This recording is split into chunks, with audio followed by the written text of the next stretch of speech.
Hello दोस्तों, नमस्कार। SMKC channel में मैं आप सभी लोगों का दिल से बहुत बहुत स्वागत करता हूं। दोस्तों, आज की ताज़ा खबर तो आप लोगों ने ज़रूर सुनी होगी एंड नहीं सुनी होगी तो ज़रूर मैं आप लोगों को इस वीडियो में बताने जा रहा हूं, जिससे आप लोगों को बहुत सारी चीज़ें बहुत ही आसान लेवल से यहाँ पे समझ में आ जाएगी। यस दोस्तों, ये मसला है बैंकिंग सेक्टर से रिलेटेड, फाइनेंशियल सेक्टर से रिलेटेड। जो लोग पैसा प्रोवाइड करते हैं, लोन देते हैं, उधारी देते हैं एंड पैसा कमाते हैं, उन सेक्टर से रिलेटेड। सो यहाँ पे हम लोग बात करने वाले हैं सबसे पहले निफ्टी की। यस दोस्तों, निफ्टी 50 आप देख सकते हैं 10,000 के ऊपर ही क्लोज हुआ है।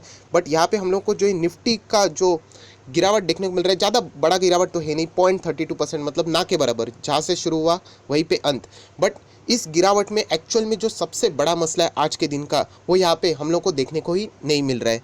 यस दोस्तों, मैं यहाँ पे बात कर रहा हूँ बैंकिंग सेक्टर की, फाइनेंस सेक्टर की। यहाँ पे कुछ ऐसे डिसीजंस आ चुके हैं, कुछ ऐसी चीज़ें हो चुकी है जिसके बदौलत वापस हम लोगों को जो बैंकिंग सेक्टर के स्टॉक्स है, फाइनेंस सेक्टर के स्टॉक है, एनबीएफसीज है, वो हम लोग को खतरे में देखने को मिल रही है। सो खबर क्या है वो हम लोग को यहाँ पे देखनी है, क्योंकि अगर हम लोग निफ्टी का चार्ट पैटर्न देखें तो इतना कुछ नहीं देखने को मिलेगा। बट बैंक निफ्टी अगर आप देखते हो तो आज आप लोगों को 2.5% से भी ज़्यादा बैंक निफ्टी गिरते हुए देखने को मिली है, जो कि एक बहुत ही ज़्यादा चिंता का विषय है। एंड ये गिरावट भी आप लोग देख सकते हैं कि ये और नीचे जा सकती है, क्योंकि न्यूज़ ही ऐसी है। एंड इसलिए मैं हमेशा बोलता हूँ कि स्टॉक मार्केट में अगर आप रह रहे हो तो हमेशा आप लोगों ने न्यूज़ के साथ बने रहना चाहिए।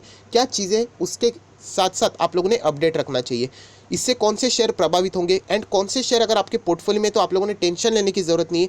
ये भी मैं वीडियो के आखिर में आप लोगों को बता दूंगा। बट जो एक्चुअल प्रॉब्लम क्या है वो आप लोगों ने यहाँ पे समझनी चाहिए, जो कि मैं आप लोगों को आसान भाषा में समझा दूंगा। इसीलिए ये चैनल मैंने रिटेल निवेशकों के लिए बनाया है। तो सबसे पहले अगर हम लोग बात करें स्टॉक मार्केट में, आप सभी लोग पता है अलग अलग टाइप के इंडेक्स होते हैं। आप देख लेना कि बाकी बहुत सारे इंडेक्स आप लोगों को हरे निशान में देखने को मिल रहे हैं, बट बहुत ही ऐसा कम होता है कि बैंक निफ्टी यहाँ पे नीचे गिर रही है एंड बाकी इंडेक्स दौड़ रहे हैं। बट आप लोग देख सकते हैं बैंक निफ्टी में गिरावट है। यहाँ पे यूजुअली अगर हम लोग देखेंगे तो प्राइवेट बैंक्स में हम लोग को यहाँ पे गिरावट देखने को मिल रही है। अगर मैं इसके ऊपर क्लिक भी कर लेता हूँ तो आप लोग यहाँ पे देख सकते हैं प्राइवेट बैंक्स की जितने भी बैंकिंग स्टॉक्स है, सारे के सारे आप लोगों को लाल निशान में देखने को मिल रहे हैं। बहुत ज़्यादा गिरावट, 3%, 3.5%, 6.5%, 6%, 5%, बहुत ज़्यादा गिरावट हम लोग को यहाँ पे देखने को मिल रही है। एंड ये जो बात आज के दिन की हम लोग को देखने को मिल रही है, ये सिर्फ बैंकिंग सेक्टर की नहीं है, ये पूरे फाइनेंस सेक्टर की भी है, आप लोग ऐसा भी कह सकते हो। एंड इसीलिए जो फाइनेंशियल सर्विसेज है वो भी हम लोगों को लगभग 2.64% डाउन देखने को मिल रही है। जितना बैंक निफ्टी डाउन है उतना ही। सो फाइनेंशियल सेक्टर्स में कौन आती है? एनबीएफसीज आती है, जो भी लोन प्रोवाइड करने वाली कंपनी रहती है वही हम लोगों को यहाँ पे देखने को मिल जाती है। सो कौन से स्टॉक इससे प्रभावित होंगे, जिनको नुकसान हो सकता है, वो भी हम लोग देखेंगे। एंड कौन से स्टॉक अगर आपके पास रहेंगे तो टेंशन नहीं लेना चाहिए, या आखिर में बता दूंगा। बट यस, मसला क्या है ये चीज़ आप लोगों को ज़रूर पता होनी चाहिए। तो ज़्यादा मैं कोई लंबा चौड़ा भाषण में नहीं जाऊँगा, डिटेल में नहीं जाऊँगा, आप लोगों को ऊपर ऊपर से एग्जाम्पल दे के समझा दूंगा। तो बहुत ही आसानी से सिचुएशन क्या चल रही है उसका आप लोगों को अंदाज़ा आ जाएगा, तो फिर आप लोग यहाँ पे अपडेट भी रह पाओगे। तो चलिए दोस्तों, यहाँ पे हम लोग आ जाते हैं कि एक खबर क्या है। तो यस दोस्तों, सबसे पहले मैं बात करना चाहूँगा, ये जो मसला है सुप्रीम कोर्ट तक यहाँ पे जा चुका है। एंड ये किससे रिलेटेड है? ये है मोरेटोरियम से रिलेटेड। आप सभी लोगों को पता है बीच में सरकार ने 31 मई 2020 तक मोरेटोरियम का पीरियड रखा था। मतलब आप लोगों ने ईएमआई पे नहीं किया तो 3 महीने तक उन्होंने एक्सटेंशन दे दिया था। सो सेम वे सरकार ने इस मोरेटोरियम पीरियड को वापस रिन्यू किया था, मतलब और फर्दर एक्सटेंशन दिया था 3 महीने का, जो कि अभी हम लोग को 31 अगस्त को ख़त्म होते हुए देखने को मिलने वाला है। सो ये एक्सटेंशन में कोई प्रॉब्लम नहीं था, बट प्रॉब्लम ये हो चुका है कि जो ये 3 महीने का एक्सटेंशन आज अगर आपको यहाँ पे करना था, आगे जाके 3 महीने के बाद अगर आप मोरेटोरियम के लिए अप्लाई करते हो तो 3 महीने बाद आप लोगों को ईएमआई पे करना पड़ेगा। बट ये जो 3 महीना है उसमें आप लोगों को लगेगा इंटरेस्ट। यस दोस्तों, आपको लगेगा क्या? इंटरेस्ट। एंड इसी से रिलेटेड किसी ने तो यहाँ पे पिटीशन फाइल कर दी है सुप्रीम कोर्ट में कि इंटरेस्ट क्यों लगेगा। अगर ये इंटरेस्ट लगता ही है मोरेटोरियम को, जो एक्सटेंशन है, तो फिर इसका फ़ायदा ही क्या है। एंड इसी से रिलेटेड ये सारी चीज़ें दोस्तों शुरू हो चुकी है। एंड सुप्रीम कोर्ट का जो बयान है, अगर आप लोग वो सुनोगे तो उससे आप अंदाज़ा लगा सकते हो कि यहाँ पे किस तरीके का सिचुएशन क्रिएट हो रहा है। सबसे पहले नॉर्मल चीज़ें हम लोग देख लेते हैं सुप्रीम कोर्ट से related. Charging the interest during the moratorium is an a serious issue. तो सुप्रीम कोर्ट भी आप लोग देख सकते हैं, टोन समझ में आ जाती है कि मोरेटोरियम में अगर आप इंटरेस्ट चार्ज कर रहे हो तो एक बहुत ही गलत डिसीजन यहाँ पे सामने आ रहा है। ऐसा सुप्रीम कोर्ट के जो ये हम लोग डायलॉग है या फिर उनका जो स्टेटमेंट्स है उसको हम लोग डिकोड करेंगे तो थोड़ा सा अंदाज़ा आ जाता है। थोड़ा सा हम लोग और आगे जाएंगे तो उससे हम लोगों को और बातें समझ में आ जाएगी कि सुप्रीम कोर्ट कितनी बड़ी स्टेटमेंट यहाँ पे कर रहा है। तो Supreme Court slam RBI on a interest on a loan in moratorium economic aspect not higher than the health of the people. So Supreme Court यही कहने की कोशिश कर रहा है कि फिलहाल की सिचुएशन को समझो कि चल क्या रहा है, कोरोना वायरस चल रहा है, लोगों की जानें जा रही है, एंड यहाँ पे लोगों की हेल्थ ये सबसे ज़्यादा मेन मसला है, ना कि इकोनॉमिक जो सिचुएशन एस्पेक्ट हम लोगों को देखने को मिल रहा है वो इतना बड़ा मसला नहीं है। ये सुप्रीम कोर्ट ने यहाँ पे आरबीआई को ऐसा फटकार लगा दिया, एंड फटकार क्यों है, क्योंकि मोरेटोरियम कर दिया वो ठीक है, बट उसके ऊपर इंटरेस्ट लगा दिया है। सो उसके रिलेटेड ये सारी चीज़ें हम लोगों को अभी देखने को मिल रही है। सो दोस्तों, ये जो हम लोगों को स्टेटमेंट देखने को मिल रहा है सुप्रीम कोर्ट का, हालांकि कोई ये फाइनल डिसीजन नहीं है। 11-12 जून को अभी इसका आगे का प्रोसीडिंग होने वाला है। मतलब आप लोगों को बताना चाहता हूँ कि सुप्रीम कोर्ट ने इसका जवाब फाइनेंस मिनिस्ट्री से, आरबीआई से, सरकार से मांगा है कि ये मोरेटोरियम देके आप लोग यहाँ पे इंटरेस्ट लगा रहे हो, उसके पीछे का जो एक्सप्लेनेशन है वो यहाँ पे सुप्रीम कोर्ट चाहता है। एंड इसीलिए आप लोग यहाँ पे देख सकते हो, सारी चीज़ें आप लोग यहाँ पे पढ़ सकते हो कि बहुत ही आसानी से आप लोगों को अंदाज़ा आ जाएगा। ईएमआई टालने के दौरान ब्याज माफ़ी पर सुप्रीम कोर्ट ने वित्त मंत्री से मांगा जवाब। ये सारी चीज़ें अभी हम लोग को देखने को मिल रही वाली है, आज ही के दिन की न्यूज़ है, आप लोग ये सारी चीज़ें यहाँ पे देख सकते हो। बट यहाँ पे सबसे बड़ा प्रॉब्लम क्या होने वाला है वो अभी मैं आप लोगों को यहाँ पे एक्सप्लेन करने जाने वाला हूँ। सो दोस्तों, अभी आप देख सकते हो हम लोगों ने एक पिक्चर आपके सामने ओपन कर दी। ये जो प्रॉब्लम क्या है वो आप लोगों को मैं समझाने की कोशिश कर रहा हूँ कि फाइनेंस सेक्टर जो हम लोग देख रहे हो कि बैंक्स के स्टॉक क्यों नीचे जा रहे हैं, उसी के साथ साथ एनबीएफसीज है, यहाँ पे जो फाइनेंस कंपनीज है क्यों यहाँ पे प्रेशर में आ चुकी है, इतनी ज़बरदस्त गिरावट क्यों है, क्यों उनमें अभी डर का माहौल यहाँ पे क्रिएट हुआ है, ये अभी आप लोगों को यहाँ पे इस एग्जांपल के द्वारा समझ में आ जाएगा। तो सबसे पहली बात दोस्तों, जो ये बैंक्स होती है, एनबीएफसीज होती है, इनका बिजनेस मॉडल क्या होता है। बैंक्स मतलब आप एचडीएफसी बैंक पकड़ लो, आईसीआईसीआई, सारी की सारी बैंक, उसी के साथ साथ एनबीएफसी की बात करो तो बजाज फाइनेंस है, एंड बहुत सारे ऐसे एनबीएफसी आप लोगों को देखने को मिल जाते हैं। तो इन लोगों का बिजनेस क्या होता है, देखिए ये क्या काम करती है कि किसी के पास से 100 रुपया लेती है। इससे पहले भी मैंने आप लोगों को ये एग्जांपल समझाया, बट अभी आप लोगों को प्रॉब्लम क्या है वो इससे समझ में आ जाएगा। ये खुद का पैसा यूज़ नहीं करती है, किसी से 100 रुपया लेती है एंड उनको प्रॉमिस करती है कि हम लोग आपको कुछ एक महीने के बाद 110 लौटा देंगे, तो आप लोगों को हो जाएगा 10 रुपये का प्रॉफिट। इसी को हम लोग बोलते हैं डिपॉजिट। आप लोग बैंक में डिपॉजिट करते यही तो करते हैं कि 100 रुपया रखते, एक महीने के बाद 110 मिलता है, तो 10 रुपये का आपका प्रॉफिट, जिसको हम लोग इंटरेस्ट भी बोलते हैं। बट बैंक क्या करती है, उनके पास जो ये 100 रुपया आते हैं जो डिपॉजिटर से, वो आगे वही पैसा बोरोवर्स को देती है जिनको लोन चाहिए, एंड उनको हायर इंटरेस्ट से पैसा वसूल करती है। मतलब यहाँ से जो इंटरेस्ट मिलेगा बैंक को, जो लोन जिसने लिया होगा वो 150 में रिटर्न आएगा। मतलब यहाँ को बैंक को जो मिलेगा पैसा 50 रुपीज़ ऐसे ही मिल जाएगा, किससे लोन दिया उसका इंटरेस्ट। सो कुल मिला के यहाँ पे बैंक को फ़ायदा कैसे होता है कि 150 मिल गया यहाँ से, एंड जो हम लोगों को डिपॉजिटर को देना था 110 वो लौटा दिया, 40 रुपये का हम लोगों का प्रॉफिट। सो ऐसे ही ये जो साइकिल होती है वो कंसिस्टेंटली चलती रहती है। आप लोगों ने नेट इंटरेस्ट इनकम भी देखा होगा, सुना होगा, रिजल्ट के वक्त मैं आप लोगों को बताता हूँ। इसी को बोलते हैं net interest income. Borrowers and depositors के जो इंटरेस्ट का जो डिफरेंस रहता है, जितना जाता है आता है, उससे बैंक बहुत ज़बरदस्त कमाती है, उसी को हम लोग नेट इंटरेस्ट इनकम बोलते हैं, एंड यहाँ पे बैंक कमाती है। ये हो गई नॉर्मल सिचुएशन। अभी प्रॉब्लम क्या है वो मैं अभी आप लोगों को दिखाने जा रहा हूँ। यहाँ पे प्रॉब्लम है, ये तो चीज़ें चलने वाली है, 100 रुपये जाएंगे।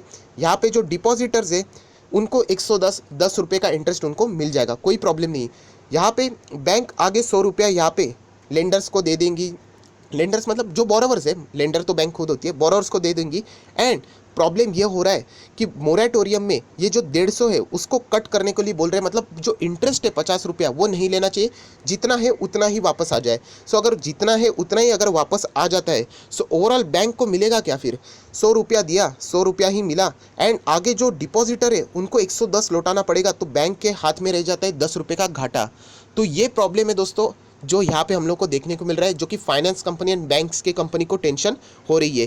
बैंक का कहना यही है कि हम लोगों को डिपॉजिटर्स को तो इंटरेस्ट देना ही पड़ रहा है, एंड आप लोग कह रहे हो कि हम लोगों ने जो मोरेटोरियम एक्सटेंड किया उनके साथ हम लोग यहाँ पे इंटरेस्ट ना ले, सिर्फ प्रिंसिपल अमाउंट रिटर्न ले, तो यहाँ पे जो साइकिल है ये मिसमैच हो जाएगी, एंड हमारी बैंक यहाँ पे लॉस में चली जाएंगी। एंड दोस्तों इसके का कारण यहाँ पे जितने भी बैंक से, फाइनेंशियल सेक्टर की एनबीएफसी, जितनी भी कंपनियां हैं यहाँ पे टेंशन में आ चुकी है कि अगर ऐसा हो जाता है, मोरेटोरियम से रिलेटेड जो इंटरेस्ट वेव ऑफ करने की बात की जा रही है, ये 50 रुपये छोड़ने की बात की जा रही है, तो इससे बैंक के हाथ में कुछ रहेगा ही नहीं, क्योंकि बैंक को यहाँ पे कंसिस्टेंटली डिपॉजिटर्स को इंटरेस्ट देना ही पड़ेगा।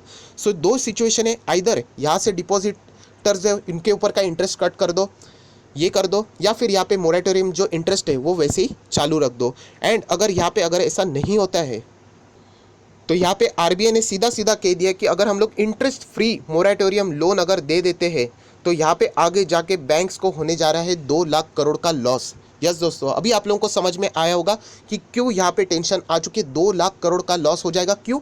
इंटरेस्ट फ्री मोरेटोरियम का लोन, इसके वजह से ये 2 लाख करोड़ का लॉस हो जाएगा। एंड इसीलिए यहाँ पे बैंकिंग सेक्टर, फाइनेंशियल सेक्टर में प्रेशर बनना शुरू हो चुका है। हालांकि फाइनेंस मिनिस्ट्री, स्टेट जो सेंट्रल गवर्नमेंट है, वो सारी चीज़ें अभी एक्सप्लेनेशन ज़रूर दे देगी सुप्रीम कोर्ट में, एंड सुप्रीम कोर्ट उसके बाद प्रॉपरली जजमेंट दे देगा। सो दोस्तों, अभी आशा करता हूँ कि आप लोगों को ये एग्जांपल समझ में आए। एंड इसमें जो ये -10 लिखा है ना, इसी को ये आरबीआई कह रही है कि 2 लाख करोड़ का हम लोग को नुकसान हो जाएगा अगर आप लोग ये जो 50 रुपया हमारे पास आता था इंटरेस्ट का, जो हम लोग कर्ज जो लेते थे उनसे ले रहे थे, जिसको आप लोग हटाने की बात करें, इंटरेस्ट फ्री मोरेटोरियम लोन, तो ये सारी चीज़ें बिगड़ जाएगी एंड 2 लाख करोड़ तक का लॉस यहाँ पे हम लोगों को हो जाएगा। सो आई होप, आशा करता हूँ कि आप लोगों को ये कॉन्सेप्ट समझ में आ गया, जो कि बहुत ही ईजी लेवल में समझाने की कोशिश कर दी है। एंड यही सारी बातें अभी आप लोगों को समझ में आएगी। अभी आप खुद वेबसाइट के ऊपर जाना एंड सारी चीज़ें पढ़ लेना, आप लोगों को कितना आसानी से समझ में आएगा। देखिए इकोनॉमिक टाइम्स ने लिखा है, आरबीआई ने कहा है कि 2 lakh crore will be the lost if the interest waived off during the moratorium period का जो लोन था उससे रिलेटेड। सो यही चीज़ें हम लोगों को यहाँ पे देखने को मिल रही है, एंड जिसके बदौलत फाइनेंस सेक्टर, बैंकिंग सेक्टर यहाँ पे प्रेशर में आ चुका है। एंड यहाँ पे निफ्टी तो सब कुछ ठीक ठाक चल रहा था, बट येस, यहाँ पे हम लोगों को बैंक एंड फाइनेंशियल सर्विसेज में प्रेशर देखने को मिल रहा है। सो यहाँ पे मैंने जैसे कहा कि टेंशन वाले कौन से स्टॉक नहीं है, तो बैंकिंग से मैं ऑलरेडी आप लोगों को बता चुका हूँ कि अगर आपके पास HDFC बैंक है, ICICI बैंक है, कोटक महिंद्रा बैंक है, सो ये बड़े बैंक है। सो ये इनमें कोई खुद का इंटरनल इशू नहीं है, ये घर का मामला नहीं है, जो कि मैं आप लोगों को इजी लेवल में बताता हूँ ना, ये घर का मामला नहीं है, ये पूरा हम लोग को ये सोसाइटी का मामला, जो हम लोग कहते हैं ना समाज का मामला, वैसे मतलब ये पूरी जो अगर प्रक्रिया है वो बाकी भी बैंक्स के ऊपर लागू हो जाएंगी अगर ये डिसीजन इनके अगेंस्ट में आ जाता है तो। सो गिरेंगे तो सारे गिरेंगे, बट येस, जो फंडामेंटल स्ट्रॉन्ग शेयर रहेंगे उनको छोड़ना नहीं है। तो इसीलिए मैंने जैसे आप लोगों को कहा कि बैंकिंग सेक्टर में HDFC bank, ICICI bank, Kotak Mahindra bank वालों को टेंशन लेने की जरूरत नहीं है। एंड फाइनेंशियल सेक्टर की अगर मैं बात करूँ तो यस, अगर आपके पास HDFC रहेगा, HDFC लिमिटेड है, या फिर बजाज फाइनेंस है आपके पास, तो टेंशन की ज़रूरत नहीं है। बजाज फिनसर्व तो ऐसे ही गिर गया, इंश्योरेंस के लिए कोई बात नहीं है, बट येस, बजाज फिनसर्व 52% से ज़्यादा बजाज फाइनेंस में होल्ड करता है, तो उसको भी झटका लग चुका है। सो बजाज फिनसर्व में भी टेंशन लेने की ज़रूरत नहीं है। मुथूट फाइनेंस, ये भी कंपनी बहुत अच्छी है, उनका तो गोल्ड का मामला है। सो ये जो कुछ कंपनी है उनमें आप लोगों ने टेंशन लेने की ज़रूरत बिल्कुल भी नहीं है। सो आई होप, आशा करता हूँ दोस्तों, जितना भी जो ये मसला था आज के दिन का, जो भी ये सारी चीज़ें थी, वो मैंने एक ही वीडियो में आप लोगों को एग्जांपल के साथ यहाँ पे कवर कर दी। तो अभी आप लोगों को आसानी से ये सारी चीज़ें समझ में आ चुकी होगी। सो टेंशन लेने की ज़रूरत नहीं है। जिनके पास अच्छे स्टॉक है उन लोगों ने होल्ड ही रखना चाहिए। ये बार बार होता रहता है, मैंने कल के वीडियो में भी कहा था कि मौका चूक गया है क्या?